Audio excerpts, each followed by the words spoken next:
ജയസൂര്യയോടൊപ്പം lady super star Manju Warrier ഒന്നിക്കുന്ന മേരി ആവാസുനോ തിയേറ്ററുകളിൽ. ഈ ദിവസത്തെ ഏറ്റവും പ്രധാനപ്പെട്ട വാർത്തകളെ പിന്തുടരുകയാണ് ന്യൂസ് ട്രാക്ക്. എല്ലാ പ്രേക്ഷകർക്കും സ്വാഗതം. ദേവസഹായം പിള്ളയെ വിശുദ്ധനായി പ്രഖ്യാപിച്ചു. വത്തിക്കാനിൽ ഫ്രാൻസിസ് മാർപ്പാപ്പയുടെ കാർമ്മികത്വത്തിൽ നടന്ന ചടങ്ങിലാണ് വിശുദ്ധ പദവിയിലേക്ക് ഉയർത്തിയത്. ഭാരതത്തിൽ നിന്നുള്ള ആദ്യത്തെ ആത്മായ രക്തസാക്ഷിയാണ് ദേവസഹായം പിള്ള. ദേവസഹായം പിള്ള അടക്കം 10 പേരെയാണ് ഇന്ന് വിശുദ്ധരായി പ്രഖ്യാപിച്ചത്.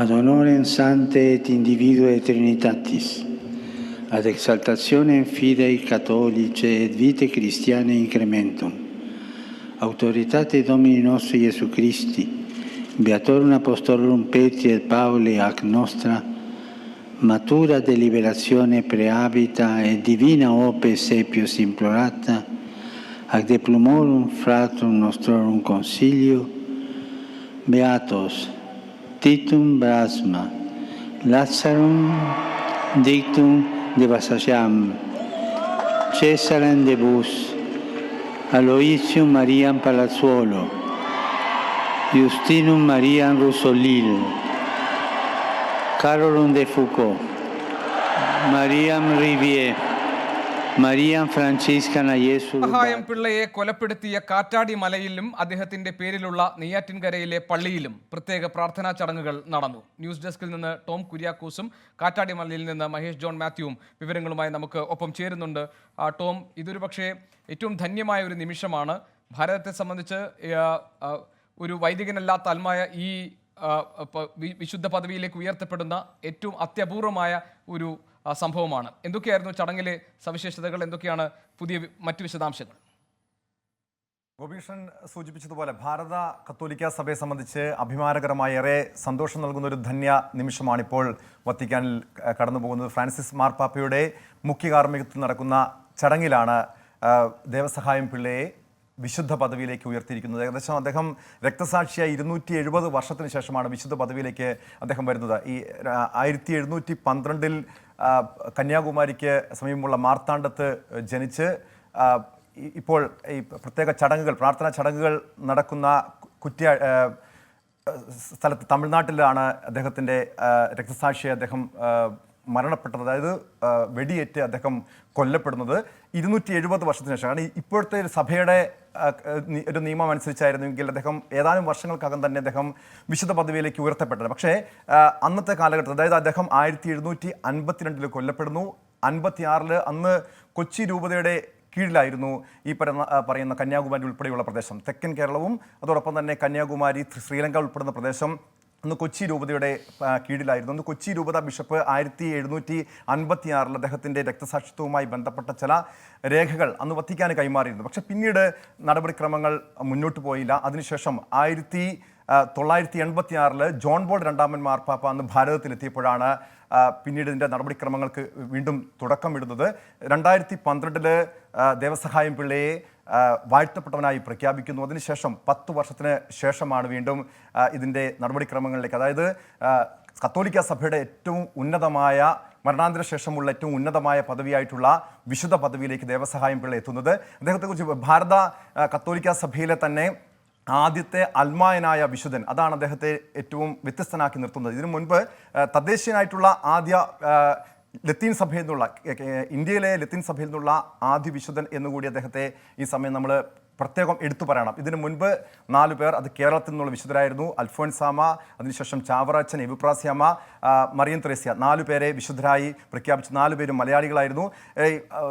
ദേവസഹായം പിള്ളയും മലയാളം അറിയാവുന്ന, അതായത് അന്ന് തിരുവിതാംകൂർ നാട്ടുരാജ്യത്തിൻ്റെ കീഴിൽ വരുന്ന പ്രദേശമായിരുന്ന കന്യാകുമാരിയിൽ തന്നെയാണ് അദ്ദേഹം ജനിക്കുന്നത്. അദ്ദേഹത്തിൻ്റെ പ്രവർത്തനം അതായിരുന്നു. ഈ തിരുവിതാംകൂർ രാജകുടുംബത്തിൻ്റെ പരിധിയിലുള്ള സേനാവിഭാഗത്തിൽ ഒരു വലിയ ഉദ്യോഗസ്ഥനായിരുന്നു, ഉന്നത ഉദ്യോഗസ്ഥനായിരുന്നു. പക്ഷേ അതിനുശേഷം കുളച്ചൽ യുദ്ധകാലഘട്ടത്തിൽ 1740-കൾക്ക് ശേഷമാണ് അദ്ദേഹം ഈ ക്രിസ്തീയ സഭയെക്കുറിച്ച്, ക്രിസ്തുവിനെക്കുറിച്ചും ക്രിസ്തീയ സഭകളെക്കുറിച്ചും അദ്ദേഹം അറിയുന്നത്. അതിനുശേഷം 1745 അദ്ദേഹം മാമോദിസ മുങ്ങി ക്രൈസ്തവ മതം സ്വീകരിക്കുന്നു. തുടർന്ന് അതായത് ഇദ്ദേഹത്തിൻ്റെ ഈ ദേവസഹായം പിള്ളയെക്കുറിച്ച് പറയുമ്പോൾ ഏറ്റവും ചുരുങ്ങിയ കാലം കത്തോലിക്കനായി ജീവിച്ച്, ക്രൈസ്തവനായി ജീവിച്ച് രക്തസാക്ഷിയാകുക, അതിനുശേഷം വിശുദ്ധനാകുക, അത് പറയുമ്പോൾ തന്നെയാണ് ഭാരത കത്തോലിക്ക സഭയ്ക്ക് ഏറ്റവും അഭിമാനകരമായ ഒരു നിമിഷമായി ഇതിനെ വിലയിരുത്തപ്പെടുന്നത്. CBCയുടെ അധ്യക്ഷനായിട്ടുള്ള കർദിനാൾ ഓസ്വാൾഡ് ഗ്രേഷ്യസ് അടക്കമുള്ള ഇന്ത്യയിൽ നിന്നുള്ള ഏതാനും ബിഷപ്പ്മാരും ഈ പ്രത്യേക ചടങ്ങിൽ പങ്കെടുക്കുന്നുണ്ട്.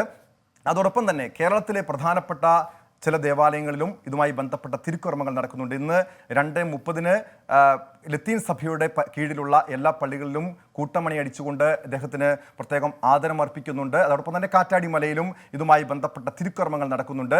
തിരുവനന്തപുരത്തെയും അതോടൊപ്പം നെയ്യാറ്റിൻകരയിലെയും പ്രധാനപ്പെട്ട ദേവാലയങ്ങളിലും ഈ തിരുക്കർമ്മങ്ങളുമായി ബന്ധപ്പെട്ട ചില പ്രത്യേക ശുശ്രൂഷകൾ ഇന്ന് വൈകിട്ട് നടക്കും. ഇപ്പോൾ കാറ്റാടി മലയിൽ ഒരു പക്ഷം മഹേഷ് ജോൺ മാത്യു നേരത്തെ റിപ്പോർട്ട് ചെയ്തതാണ്.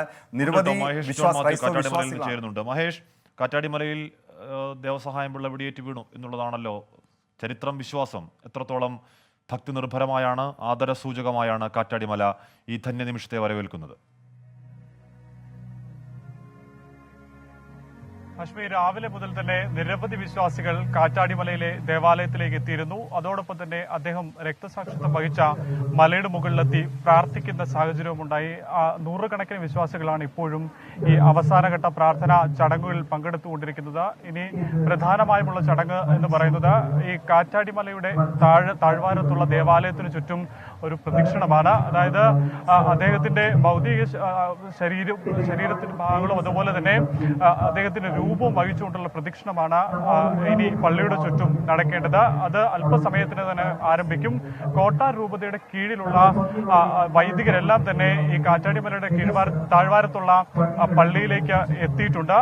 വരും മണിക്കൂറിൽ, പ്രത്യേകിച്ച് 6 മണിയോടുകൂടി തന്നെ കോട്ടാർ രൂപതയുടെ കീഴിലുള്ള എല്ലാ പള്ളികളിലും പ്രദക്ഷിണം നടത്തുമെന്നും നിലവിൽ കോട്ടാർ രൂപത ബിഷപ്പ് അറിയിച്ചിട്ടുണ്ട്. ഇവിടുത്തെ പ്രധാന തിരുക്കർമ്മങ്ങൾക്കെല്ലാം കോട്ടാർ രൂപത ബിഷപ്പാണ് നേതൃത്വം നൽകിയത്. അതോടൊപ്പം തന്നെ വിവിധ പള്ളികളിലുള്ള വൈദികന്മാരും ഇതിനോടകം തന്നെ ഇവിടെ എത്തി.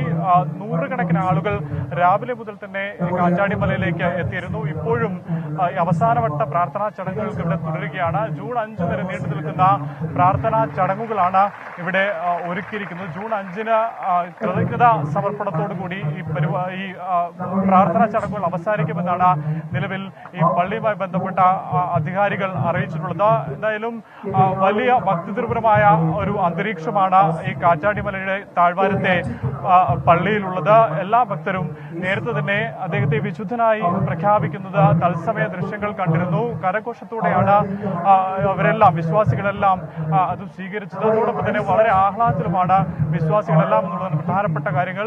ഈ അദ്ദേഹത്തിന്റെ മരണശേഷം, അതായത് 1752 പിന്നാലെ നിരവധി വിശ്വാസികൾ ഈ കാറ്റാടിമലയിലേക്ക് എത്തിയിരുന്നു. ആദ്യഘട്ടത്തിൽ ഒരു കാട് പിടിച്ച പ്രദേശമായിരുന്നു. പിന്നീട് നിരന്തരം വിശ്വാസികൾ എത്തുകയും ഒരു തീർത്ഥാടന കേന്ദ്രമായി മാറുകയുമായിരുന്നു. ഇപ്പോൾ ദിവസേന ഈ ദേവസഹായം പിള്ളയെ വിശുദ്ധനായി പ്രഖ്യാപിച്ചതിനെ തുടർന്നുള്ള ദേശീയ തലത്തിലുള്ള ആഘോഷം ജൂൺ 5-ാം തീയതിയാണ് നടക്കാൻ പോകുന്നതെന്ന് തോന്നുന്നു.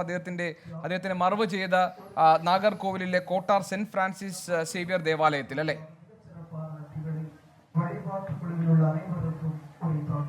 ഗോപി, ഞാൻ നേരത്തെ സൂചിപ്പിച്ചതുപോലെ 5-ാം തീയതി വരെ നീണ്ടു നിൽക്കുന്ന പ്രാർത്ഥനാ ചടങ്ങുകൾക്കാണ് ഇവിടെ തുടക്കം കുറിച്ചിട്ടുള്ളത്. 5-ാം തീയതിയോടുകൂടി കൃതജ്ഞതാ ബലിയോടുകൂടിയാണ് ഈ പ്രാർത്ഥനാ ചടങ്ങുകൾ ഈ നാഗർകോവിലിലെ കാറ്റാടിമലയിലുള്ള പള്ളിയിൽ അവസാനിക്കുക. അതിന്റെ ഭാഗമായുള്ള പരിപാടികളാണ്, അല്ലെങ്കിൽ പ്രാർത്ഥനാ ചടങ്ങുകളാണ് നിലവിൽ പുരോഗമിക്കുന്നത്. നിരവധി വിശ്വാസികൾ ഇതിനോടകം തന്നെ ഇവിടെ കാറ്റാടിമലയുടെ താഴ്വാരത്തുള്ള പള്ളിയിലേക്ക് എത്തിയിട്ടുണ്ട്. മാത്യു ആണ് കാറ്റാടിമലയിൽ നിന്നും വിവരങ്ങൾ നൽകിയത്. ഇന്ത്യയിൽ വിശുദ്ധ പദവിയിലേക്ക് ഉയർത്തപ്പെടുന്ന ആദ്യത്തെ രക്തസാക്ഷിയായ അൽമായ ആണ് ദേവസഹായം പിള്ള. ഭക്തി നിർഭരമായ അന്തരീക്ഷത്തിലാണ് വിശുദ്ധ പദവിയിലേക്ക് ഉയർത്തപ്പെട്ട ഈ സാഹചര്യത്തിൽ കാറ്റാടിമലയിൽ ഇപ്പോൾ ചടങ്ങുകൾ നടന്നുകൊണ്ടിരിക്കുന്നു. അതിന്റെ വിശദാംശങ്ങളായിരുന്നു മഹേഷ് ജോൺ മാത്യു നൽകിയത്. ഇനി ഉദയപൂരേക്ക് പോകാം. ചിന്തൻ ശിബിരത്തിലെ രാഷ്ട്രീയ പ്രമേയത്തിലെ കരട് നിർദ്ദേശങ്ങൾ കോൺഗ്രസ് അധ്യക്ഷ സോണിയാഗാന്ധിക്ക് സമർപ്പിച്ചു. ഒരാൾക്ക് ഒരു പദവി, ഒരു കുടുംബത്തിൽ ഒരാൾക്ക് ടിക്കറ്റ് എന്നീ നിർദ്ദേശങ്ങൾ പ്രവർത്തക സമിതി അംഗീകരിച്ചുവെന്നാണ് സൂചന. പദയാത്ര ഓഗസ്റ്റ് 9 മുതൽ നടക്കും. ചിന്തൻ ശിബിര വേദിയായ ഉദയ്പൂരിൽ നിന്ന് ഏറ്റവും പുതിയ വിവരങ്ങളുമായി ഞങ്ങളുടെ പ്രതിനിധി സുജയ പാർവതി ചേരുന്നുണ്ട് ന്യൂസ് ട്രാക്കിൽ. സുജയ, 2 കാര്യങ്ങളാണ്. ഒന്ന്, സോണിയാഗാന്ധിക്ക് സമർപ്പിച്ചിരിക്കുന്ന ഈ കരട് പ്രമേയത്തിലെ എന്തൊക്കെയാണ് അതിൽ ഉള്ളടക്കം എന്നത് സംബന്ധിച്ച് എന്തെങ്കിലും സൂചനകൾ നമുക്ക് കിട്ടുന്നുണ്ടോ? കാരണം BJPയെ നേരിടേണ്ടത് എങ്ങനെയെന്നത് സംബന്ധിച്ച് നേതാക്കൾക്കിടയിൽ ആശയഭിന്നതയുണ്ടായിരുന്നു എന്ന് നേരത്തെ സുജയ റിപ്പോർട്ട് ചെയ്തു. കരട് പ്രമേയത്തിൽ ഒരു അഭിപ്രായ ഐക്യത്തിൽ എത്താൻ കഴിഞ്ഞിട്ടുണ്ടോ? മറ്റെന്തെല്ലാമാണ് ശിബിരം അവസാനിക്കുന്ന ഇന്നേ ദിവസം ഇപ്പോൾ നൽകാനുള്ള വിവരങ്ങൾ? Gopikrishnan, Hashmi, good afternoon. ഉദയ്പൂരിൽ അല്പസമയത്തിനകം, അതായത് 3 മണിക്കാണ് ഉദയ്പൂർ പ്രഖ്യാപനം എന്ന പേരിൽ ഈ 3 ദിവസത്തെ ചിന്തൻ ശിബിരത്തിൽ കൂടിയാലോചിച്ചെടുത്ത തീരുമാനം പുറത്തേക്ക് വരിക. രാഹുൽ ഗാന്ധിയും സോണിയാഗാന്ധിയും അഭിസംബോധന ചെയ്യുമെന്നുള്ളതാണ് ഇപ്പോൾ ഏറ്റവും ഒടുവിലായി അറിയിച്ചിരിക്കുന്നത്. 3 മണിക്കാണ് ഉദയ്പൂർ പ്രഖ്യാപനം വരാൻ പോകുന്നത്. അതിന്റെ സൂചനകളാണ് നമുക്കിപ്പോൾ കോൺഗ്രസ് പ്രവർത്തക സമിതി യോഗത്തിൽ നിന്നും കിട്ടിയിരിക്കുന്നത്. ഒരാൾക്ക് ഒരു പദവി മാത്രം എന്നുള്ള രീതിയിലേക്ക് കാര്യങ്ങൾ കൊണ്ടുചെന്നെത്തിക്കുക, അത് കുറെ കാലമായി പറഞ്ഞു കേൾക്കുന്നതാണ്. അത് കൃത്യമായി കർശനമായി നടപ്പാക്കാൻ പോകുന്നു. അതോടൊപ്പം ഒരു കുടുംബത്തിലെ ബന്ധുക്കളെയും എല്ലാവരെയും മത്സരിപ്പിക്കുന്ന രീതിക്കും അവസാനം കുറിക്കാൻ തീരുമാനിച്ചിരിക്കുകയാണ്. ഒരു കുടുംബത്തിൽ നിന്ന് ഒരാൾക്ക് മത്സരിക്കാം, പദവികൾ വഹിക്കാം. അതോടൊപ്പം തന്നെ മറ്റ് രണ്ടാമത്തെ ആൾ വരുന്നതിന് കൃത്യമായ നിബന്ധനകളും ഉണ്ടായിരിക്കുമെന്നുള്ളതാണ് ഇപ്പോൾ വ്യക്തമാകുന്നത്. അതോടൊപ്പം ഏറ്റവും പ്രധാനപ്പെട്ട കാര്യം, BJPക്കെതിരായ ഒരു ബദലായി കോൺഗ്രസിനെ എങ്ങനെ വളർത്തിയെടുക്കാം, തകർച്ചയിൽ നിന്ന് കോൺഗ്രസിനെ എങ്ങനെ കരകയറ്റിയെടുക്കാം, ആ ആലോചനകളാണ് ഇവിടെ ഈ 3 ദിവസം നടക്കുമെന്ന് പറഞ്ഞിരുന്നത്. എന്നാൽ കൃത്യമായ രീതിയിൽ എങ്ങനെയാണ് രാജ്യത്തെ വിഭജിപ്പിക്കുന്ന വർഗീയ വൈറസാണ് BJP എന്ന് പറയുമ്പോഴും ആ വിഭജനം നടത്തുന്ന BJPയെ ചെറുക്കാനുള്ള ഒരു ബദൽ എങ്ങനെയാണ് രൂപീകരിക്കേണ്ടത് എന്നത് സംബന്ധിച്ച് കൃത്യമായ കൂടിയാലോചനകൾ ഇവിടെ ഈ 3 ദിവസമായി നടന്ന ചിന്തൻ ശിബിരത്തിൽ ഉണ്ടായോ എന്നുള്ളതിൽ സംശയമുണ്ട്. കാരണം BJPക്കെതിരായ ബദൽ, ഈ ഒരു ഹിന്ദുത്വ അജണ്ടയെ ചെറുക്കേണ്ടത് എങ്ങനെ, ഹിന്ദുത്വ അജണ്ടയ്ക്ക് ബദൽ ഒരുക്കുന്നതിന് പകരം ഒരു മൃദു ഹിന്ദുത്വ ലൈൻ മതി എന്നുള്ള അഭിപ്രായം പോലും ഇവിടെ ഉയർന്നു എന്ന് കേൾക്കുമ്പോൾ അത് തീർച്ചയായും നമ്മൾ വളരെ അവധാനതയോടെ പരിശോധിക്കേണ്ട ഒരു വിഷയമായി മാറുകയാണ്. കാരണം ഹിന്ദുത്വ അജണ്ടയ്ക്ക് ബദൽ മൃദു ഹിന്ദുത്വ ലൈനാണോ കോൺഗ്രസ് സ്വീകരിക്കേണ്ടത് എന്നുള്ള വിമർശനം വലിയ രീതിയിൽ ഉയർന്ന ഒരു കാലഘട്ടത്തിലാണ് ഈ ചിന്തൻ ശിബിരത്തിൽ പോലും അങ്ങനെ ഒരു അഭിപ്രായം കോൺഗ്രസ് ഭരിക്കുന്ന ഛത്തീസ്ഗഡിലെ മുഖ്യമന്ത്രി ഭൂപേഷ് സിംഗ് ബാഗൽ മുന്നോട്ട് വെക്കുന്നത്. ബാഗലിന്റെ ഈ അഭിപ്രായത്തെ എതിർത്തുകൊണ്ട് രംഗത്ത് വന്നത് മഹാരാഷ്ട്ര മുൻ മുഖ്യമന്ത്രി പൃഥ്വിരാജ് ചവാനാണ്. അദ്ദേഹവുമായി നമ്മൾ സംസാരിച്ചിരുന്നു. അദ്ദേഹത്തിന്റെ പ്രതികരണം നമുക്ക് പ്രേക്ഷകരിലേക്ക് എത്തിക്കാൻ കഴിയുമെന്ന് കരുതുകയാണ്. ഉദയ്പൂരിൽ വെച്ച് അദ്ദേഹം 24നോട് പറഞ്ഞത്, ഈ ഹിന്ദുത്വ അജണ്ടയെ എതിർക്കുന്നതിന് കോൺഗ്രസിന് മാത്രമേ കഴിയൂ. അതുകൊണ്ട് തന്നെ BJPയുടെ ഈ ഒരു വർഗീയതയെ ചെറുക്കുന്നതിനായി കോൺഗ്രസ് ശക്തമായ ഒരു ബദലിന്റെ മുൻനിരയിൽ ഉണ്ടാകണം. അതിനുവേണ്ടിയുള്ള ചർച്ചകളാണ് നടക്കേണ്ടതല്ലാതെ BJPയുടെ അതേ ലൈനിൽ പോവുകയല്ല കോൺഗ്രസ് വേണ്ടതെന്ന് പൃഥ്വിരാജ് ചവാൻ എതിർക്കണമെന്നുള്ള കാര്യത്തിൽ രാഷ്ട്രീയ ചർച്ചകൾ നടന്നു. പക്ഷേ അത് ഈ പറയുന്ന ജൻജാഗരണ അഭിയാനം അവർ വിളിക്കുന്ന ഏത് രീതിയിൽ അത് ജനങ്ങളിലേക്ക് എത്തണം, ഏത് രീതിയിൽ അത് ആളുകളെ ബോധവാന്മാരാക്കണമെന്നതിനെ കുറിച്ചൊക്കെയുള്ള ഉദയ്പൂർ പ്രഖ്യാപനം 3:30-ക്കാണ് പ്രതീക്ഷിക്കുന്ന. ഉദയ്പൂരിൽ നിന്ന് സുജിയാണ് വിവരങ്ങൾ നൽകിയത്. ഹിന്ദുത്വ അജണ്ടയെ എതിർക്കേണ്ടത് എങ്ങനെ എന്നതിൽ ചിന്തൻ ശിബിരത്തിൽ ഭിന്ന അഭിപ്രായം ഉയർന്നെന്ന് മഹാരാഷ്ട്ര മുൻ മുഖ്യമന്ത്രി പൃഥ്വിരാജ് ചവാൻ. മൃദു ഹിന്ദുത്വം വേണമെന്ന നിലപാടെടുത്തത് ഛത്തീസ്ഗഡ് മുഖ്യമന്ത്രി ഭൂപേഷ് ബാഗലും മധ്യപ്രദേശ് മുൻ മുഖ്യമന്ത്രി കമൽനാഥുമാണ്. BJP ചെറുക്കുന്നതിനാണ് പ്രഥമ പരിഗണന. അന്തിമ തീരുമാനം ഉദയ്പൂർ പ്രഖ്യാപനത്തിലുണ്ടാകും. BJP ശൈലി പിന്തുടരാൻ കോൺഗ്രസിനാകില്ലെന്നും പൃഥ്വിരാജ് ചവാൻ 24നോട് പറഞ്ഞു. ഹിന്ദുത്വ അജണ്ടയിൽ എങ്ങനെയാണ് BJPയെ എതിർക്കേണ്ടതെന്നതിനെ ചൊല്ലി വലിയ രീതിയിലുള്ള ചർച്ചകളും വാഗ്വാദവുമാണ് ദക്ഷിണേന്ത്യൻ ഉത്തരേന്ത്യൻ സംസ്ഥാനങ്ങൾക്കിടയിൽ ഉണ്ടായത്. ആ ചർച്ചകളിൽ മുൻനിരയിൽ ഉണ്ടായിരുന്നത് മഹാരാഷ്ട്ര മുൻ മുഖ്യമന്ത്രി പൃഥ്വിരാജ് ചവാനാണ്. അദ്ദേഹം ചേരുകയാണ് 24നൊപ്പം. Sir, what happened yesterday in the subgroup for politics? I can't discuss what happened yesterday inside the various subgroups. I was in the political subgroup. We had a very healthy discussion for over 2 years. And some genuine issues which is troubling the party were raised. Issues about Hindutva, the attempt to polarize the polity which is attempted by BJP. Also how we should counter that strategy. There are major issue about alliances, whether we should go in alliances, whether there is a straight fight between BJP and Congress. There is no question of alliances, but there are more than 2 parties, then what to do? So there genuinely these questions were raised, and we are thankful to the Congress president that we had raised the matter, that we should have open, free, frank discussions. Chintan Shibir, she had promised that to us long time back. Because of COVID, it could happen. Now it's happening. We're very happy. Very structured, very disciplined. 6 subgroups discussing different things. Sir, what's the take on soft Hindutva ideology that's been discussed now? Yeah, we discussed those issues. As I said, all the issues which are of concern to the Congress party were discussed, frankly. But now outcome of those discussions will be now known to you in a short while.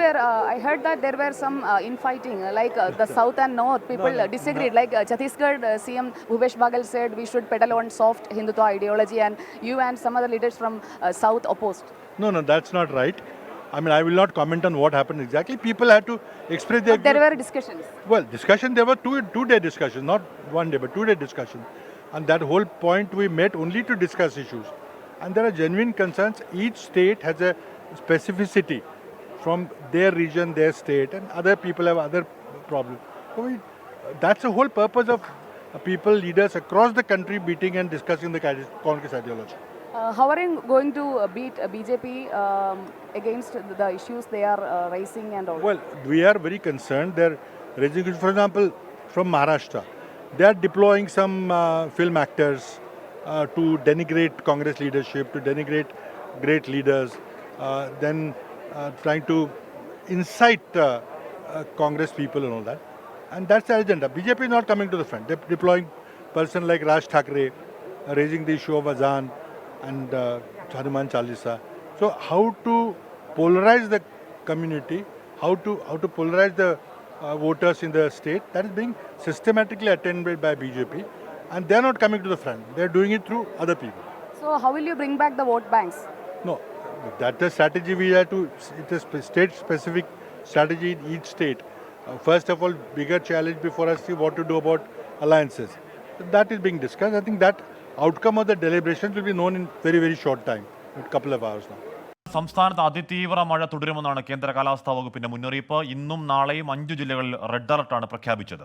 ചൊവ്വാഴ്ച വരെ 14 ജില്ലകളിലും മഴ മുന്നറിയിപ്പുണ്ട്. മഴക്കെടുതി നേരിടാൻ സംസ്ഥാനം സുസജ്ജമാണെന്ന് revenue മന്ത്രി K Rajan അറിയിച്ചു. സജ്ജമാകാൻ ജില്ലാ ഭരണകൂടങ്ങൾക്ക് നിർദ്ദേശം നൽകിയിട്ടുണ്ട്. മലയോര മേഖലകളിലെ രാത്രിയാത്രാ നിരോധനം ജില്ലാ കളക്ടർമാർ തീരുമാനിക്കും.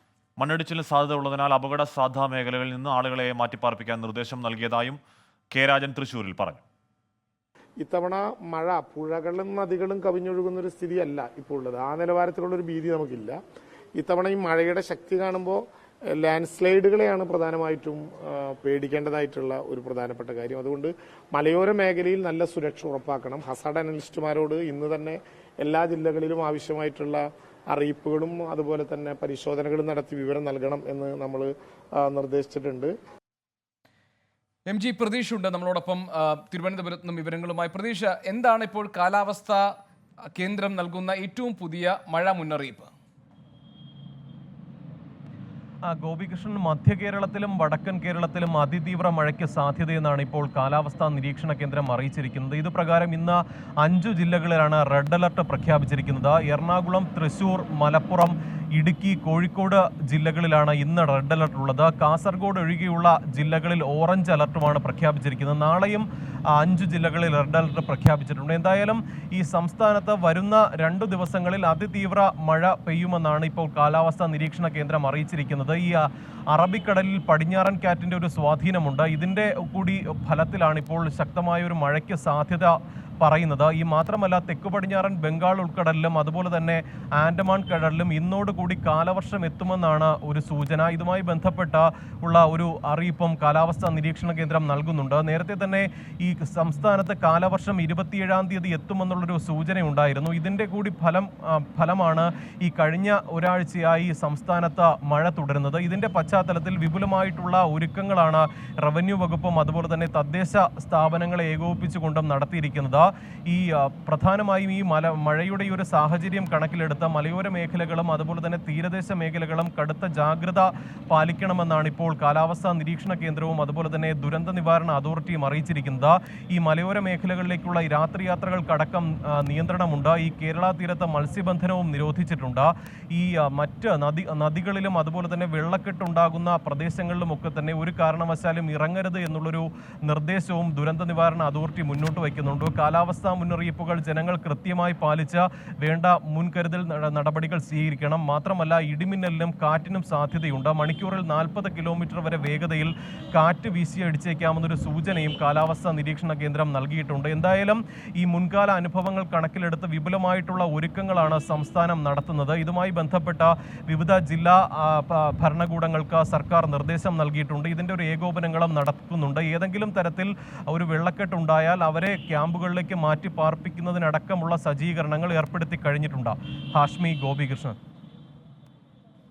ശരി, മഴ കനത്തോടെ എറണാകുളത്തെ താഴ്ന്ന പ്രദേശങ്ങൾ വെള്ളക്കെട്ടിലാണ്. കളമശ്ശേരി ചങ്ങമ്പുഴ റോഡിൽ 74ഓളം വീടുകളിൽ വെള്ളം കയറി. 3 കുടുംബങ്ങളിലെ 7 പേരെയാണ് ഫയർഫോഴ്സ് എത്തി മാറ്റി പാർപ്പിച്ചത്. പ്രദേശത്ത് ദുരിതാശ്വാസ ക്യാമ്പ് തുറന്നിട്ടുണ്ട്. എല്ലാ മഴക്കാലത്തും ഉണ്ടാകുന്ന ദുരിതമാണ് ഇതെന്നും ശാശ്വതമായ പരിഹാരം വേണം എന്നുമാണ് പ്രദേശവാസികൾ ആവശ്യപ്പെടുന്നത്. വിനിത വി ജി തയ്യാറാക്കിയ റിപ്പോർട്ട് കാണാം ഇനി ന്യൂസ് ട്രാക്കിൽ. കളമശ്ശേരിയിലെ 28, 29 വാർഡാണിത്. നമുക്ക് ദൃശ്യങ്ങളിൽ കാണാൻ കഴിയുന്ന പോലെ തന്നെ ഏതാണ്ട് പൂർണ്ണമായും വലിയ രീതിയിലൊരു വെള്ളക്കെട്ടാണ് ഈ മേഖലയിൽ ഉണ്ടായിരിക്കുന്നത്. സമീപത്തുള്ള കാന നിറഞ്ഞുൾപ്പെടെ വെള്ളം വീടുകളിലേക്ക് കയറുന്നൊരു പശ്ചാത്തലമുണ്ട്. ഏതാണ്ട് 25ഓളം വീടുകളിൽ ഇന്നലെ രാത്രി പെയ്ത മഴയിൽ ശക്തമായിട്ടുള്ള വെള്ളക്കെട്ടാണ് ഉണ്ടായിരിക്കുന്നത്. നിരവധി ആളുകളെ ഇവിടെ നിന്നും സമീപമുള്ള ക്യാമ്പുകളിലേക്ക് അടക്കം മാറ്റിയിട്ടുണ്ട്. പക്ഷേ ഇവിടെയുള്ള പ്രദേശവാസികൾ പറയുന്നത് കഴിഞ്ഞ 4 വർഷമായി അവർ ഈ നേരിടുന്ന ഒരു വലിയ പ്രശ്നം തന്നെയാണ് ഇതെന്നതാണ്. ഈ നഗരമേഖലയിൽ ഉൾപ്പെട്ട ഒരു പ്രദേശമായി പോലും കൃത്യമായിട്ടുള്ളൊരു ഇടപെടൽ സർക്കാരിന്റെ ഭാഗത്തു നിന്നോ അല്ലെങ്കിൽ നഗരസഭയുടെ ഭാഗത്തു നിന്നോ ഒന്നും ഉണ്ടാകുന്നില്ല എന്നത് തന്നെയാണ് വിമർശനം. ഇപ്പോഴൊരു പ്രദേശവാസി നമ്മളോടൊപ്പം ചേരുന്നുണ്ട്. ചേച്ചി, എങ്ങനെയാണ് ഈ ഒരു വെള്ളക്കെട്ട് വലിയൊരു ബുദ്ധിമുട്ടിലേക്ക് ആക്കിയിരിക്കുന്നു പറയുന്നത്? കഴിഞ്ഞ 4 വർഷമായി നേരിടുന്ന ഒരു പ്രശ്നം കൂടിയാണ്. ശരിയാണ്, 4 വർഷമായിട്ട് ഞങ്ങൾ ഈ പ്രശ്നം അതിന് ഞങ്ങൾ പരാതി കൊടുത്തതിന്റെ അടിസ്ഥാനത്തിൽ ഞങ്ങൾക്ക് വേണ്ടി ഗവൺമെന്റ് ചെയ്തു തന്നത് നിങ്ങൾക്ക് എന്താണെന്ന് കാണണ്ടേ? ഈ പൊക്കത്തിൽ സ്ലാവ് വാർത്തത് നിങ്ങൾ അത് കാണിക്കേ, ഇത് കണ്ട ഇതാണ് ഞങ്ങൾക്ക് വേണ്ടി അവർ ചെയ്തു തന്നത്. പ്രോപ്പറായിട്ടൊന്ന് ക്ലീനിങ് പോലും ഇവരിവിടെ നടത്തില്ല. ഇന്നലെ വന്ന വെള്ളക്കെട്ട് ഇന്നലെ വന്നതല്ലേ, ഇവിടെ വർഷങ്ങളായിട്ട് എനിക്ക് 36 വർഷമായിട്ട് ഞാൻ ഇവിടെ ജീവിക്കുന്ന ഒരു പെൺകുട്ടിയാണ്. ഇവിടെ ജീവിച്ചിട്ട് വെള്ളക്കെട്ട് സാധാരണ വരാറുണ്ട്, മഴ പെയ്താൽ വെള്ളം നിൽക്കുന്ന ഒരു സ്ഥലം തന്നെയാണ്. പക്ഷേ ഈ വെള്ളക്കെട്ട് ഞങ്ങൾ അനുഭവിക്കുന്നത് പല സ്ഥലത്തു നിന്നുള്ള തോടുകളിൽ നിന്നുള്ള വെള്ളം ഇങ്ങോട്ട് ഡൈവേർട്ട് ചെയ്തിട്ടാണ്. പല അധികാരികളുടെ കണ്ണിലും ഞങ്ങൾ ഇത് ശ്രദ്ധയിൽ ഞങ്ങൾ പെടുത്തിയതാണ്. ഒരിക്കലും അതിനൊരു തീരുമാനം ഞങ്ങൾക്ക് ഉണ്ടാക്കി തന്നിട്ടില്ല ഇവര്. ഓപ്പറേഷൻ ബ്രേക്ക് ത്രൂ ഉൾപ്പെടെയുള്ള പദ്ധതികൾ വിശദാംശങ്ങളിലേക്ക് വരാം. ഇപ്പോൾ ഉദയ്പൂരിൽ ചിന്തൻ ശിബിരം സമാപന സമ്മേളനത്തിൽ ഇപ്പോൾ രാഹുൽ ഗാന്ധി പ്രസംഗിക്കുകയാണ്. അതിലേക്ക് of the Shivir, friends, I'd like to welcome all of you here today.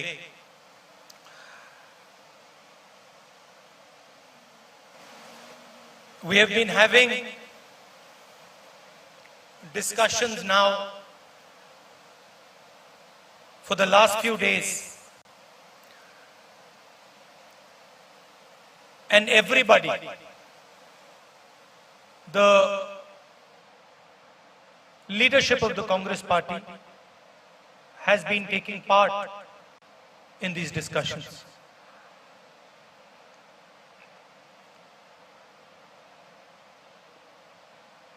I was involved in some of the discussions. I went to all the rooms. And while I was listening to the discussions, all of you, and of course those discussions were held in closed rooms, so the people of our country don't know the level of conversation that was taking place, the type of conversation that was taking place, the intelligence of the conversation that was taking place, but I got to see it.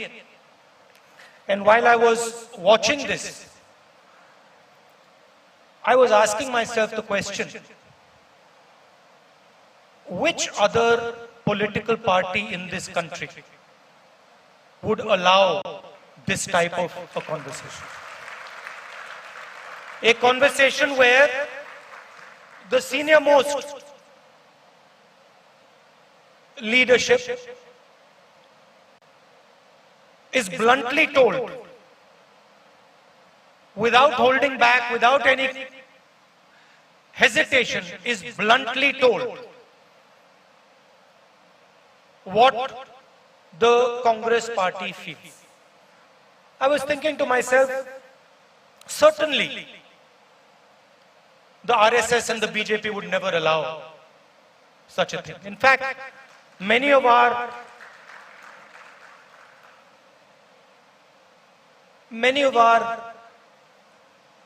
leaders, Arya ji is here. Many of our leaders who have come back have said to me exactly what the BJP allows them to say and doesn't allow them to say. Arya ji himself told me that as a Dalit in the BJP, he had no place. As a Dalit in the BJP, he was humiliated every single day. These are his words. And there are other parties, regional parties, and with all respect, even the regional parties would not tolerate the type of conversation that we have just had. And this conversation, this is not something new in the Congress. This didn't happen just yesterday or day before. We are attacked for it. Every day in the media we are attacked because we allow conversation inside our party. Every day we are attacked. But there is a reason. There is a reason we allow conversation. This party's DNA is a conversation between the people of this country. Doesn't matter where they come from, doesn't matter whether they're rich, poor, what community they're from, Hindu, Muslim, Sikh, Christian, anybody. This party has always provided a platform for a conversation, a platform where people can speak without fear, without worry. And that is what this party continues to do. Unfortunately,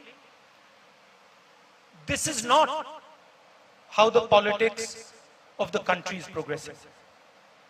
The politics of the country now does not entail a conversation.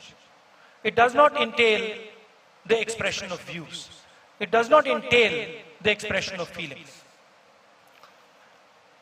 Some days back, in Parliament, I made a speech where I said, India, Bharat, is a union of states. That is the line that is written in our constitution. India is not described as a nation. It is described as a union of states. Meaning, the states of India, the people of India, have come together to form the union. They have come together to form the union. And it is critical for the union of this country. Udaipur ശിബിരത്തിന് ശേഷം രാഹുൽ ഗാന്ധി സംസാരിക്കുകയാണ്. ശിബിരത്തിന്റെ സമാപന സമ്മേളനമാണ് ഇപ്പോൾ പുരോഗമിക്കുന്ന. അല്പസമയത്തിനകം സോണിയാഗാന്ധി ഉദയ്പൂർ പ്രഖ്യാപനം എന്ന കോൺഗ്രസിന്റെ പുനരുജ്ജീവനത്തിന് അതീവ നിർണായകമെന്ന പാർട്ടി വിശ്വസിക്കുന്ന പ്രഖ്യാപനം നടത്താൻ പോകുന്നു. വളരെ പെട്ടെന്ന് അതിലേക്കാണ്. ഇന്ത്യൻ ടീം ഇന്ത്യ അവിടെ ആഘോഷത്തിലാണ്. തോമസ് കപ്പ് നേടിയ ടീം ഇന്ത്യക്ക് അഭിനന്ദനം അർപ്പിക്കുന്നു. ന്യൂസ് ട്രാക്ക് പൂർണ്ണമാവുകയാണ്. നമസ്കാരം. ലോകത്തെവിടെയായാലും ഏത് സമയത്തും 24 വാർത്തകളും ഓഗ്മെന്റഡ് റിയാലിറ്റി പാക്കേജുകളും എക്സ്പ്ലെയിനറുകളും വിശദമായി കാണാൻ ഞങ്ങളുടെ യൂട്യൂബ് ചാനൽ നിങ്ങൾക്ക് സബ്സ്ക്രൈബ് ചെയ്യാം.